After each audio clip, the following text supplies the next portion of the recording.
नाशिक जिल्ह्यात सुरू असलेल्या मुसळधार पावसानं गोदावरी नदीला मोठ्या प्रमाणात पूर आलाय। धरण क्षेत्रात पाण्याची आवक वाढली आहे। गोदावरी नदीपात्रात मोठ्या प्रमाणावर पाण्याचा विसर्ग सुरू असल्याचं पाहायला मिळालं। त्यामुळे नदीच्या पाणी पातळीत झपाट्यानं वाढ झाली आहे। यामुळे अहिल्यानगर जिल्ह्यातील कोपरगाव शहरातील लहान पूल वाहतुकीसाठी बंद करण्यात आलाय। कोणताही अनुचित प्रकार घडू नये म्हणून नगर परिषद आणि पोलीस प्रशासनानं पुलाच्या दोन्ही बाजूंना बंदोबस्त तैनात केलाय। नागरिकांनी पुलावरून जाऊ नये असं आवाहन करण्यात आलंय।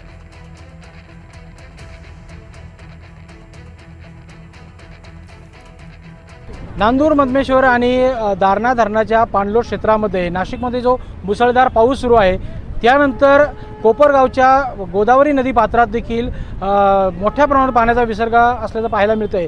कोपरगाव बेट नाका आणि कोपरगाव शहर यांना जोडणारा जो पूल आहे तो सध्या वाहतुकीसाठी बंद करण्यात आलेला आहे। दोन्ही बाजूला साधारण नगर परिषद आणि पोलिसांकडनं मोठा बंदोबस्त या ठिकाणी तैनात करण्यात आलेला आहे। वाहतुकीसाठी हा पूल जो आहे तो बंद करण्यात आला आहे। जाण्या येण्यास देखील या ठिकाणी मज्जाव असल्याचं सांगितलं जात आहे।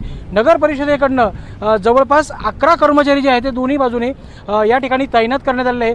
पोलीस प्रशासन देखील या ठिकाणी तैनात करण्यात आले आहे। साधारण 95,000 क्युसेस पाण्याचा विसर्ग जो आहे तो सध्या सुरू असल्याचं सांगितलं जातं आहे। आणि सध्या पूल जो आहे ते पुलाच्या खालच्या बाजूला पाणी हे लागलेलं आहे।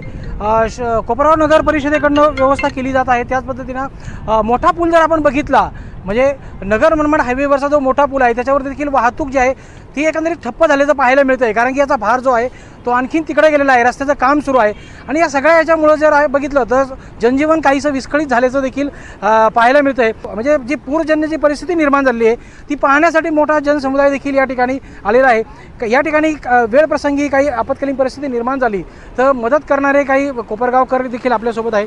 मला सांगा की नेमकं काय पाण्याची परिस्थिती आहे, पूर्वी कशी परिस्थिती आहे?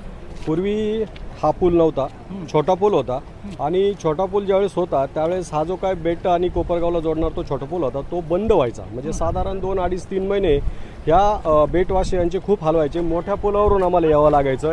इथं जरी काम असलं तर 5 किलोमीटर आम्हाला फिरून यावं लागायचं। त्यानंतर हा मोठा पूल तयार झालेला आहे आणि आज याला 95,000 क्युसेस पाणी सोडलेलं आहे आणि काल साधारण एक 70-75,000 क्युसेस काल पाणी सोडलेलं होतं ते वाहून गेलेलं आहे आणि आज 95,000चा विसर्ग हा आपल्यासमोर वाहत आहे। आपत्कालीन काही होडी वगैरे काही किंवा जे काही पुराच्या बाजूला म्हणजे नदीच्या काठेला असलेली काही लोकवस्ती आहे त्यांच्या काही सूचना वगैरे? सर्वांसाठी सूचना आहे की आपल्या कामानिमित्त वगैरे जे यांना कुठं प्रवास करायचा आहे त्यांनी पुराची जी परिस्थिती आहे नदी नाले वगैरे या ठिकाणी कोणत्याही ठिकाणी पाण्यात घुसून आपला जीव धोक्यात घालू नये च्या आशयाने हे सगळी यंत्रणा जी आहे या ठिकाणी सज्ज करण्यात आलेली आहे। सध्या पुलावरची वाहतूक बंद आहे। जाण्या येण्यास देखील या ठिकाणी मज्जाव करण्यात आलेला आहे। पोलीस प्रशासन आणि नगर प्रशासनाकडनं या ठिकाणी चोख बंदोबस्त राबत अनुचित प्रकार घडू नये यासाठी स्थानिक नागरिक देखील पुढाकार घेताना पाहायला मिळत आहे। सुनील दवंगे, NDTV मराठी, कोपरगाव, अहिल्यानगर।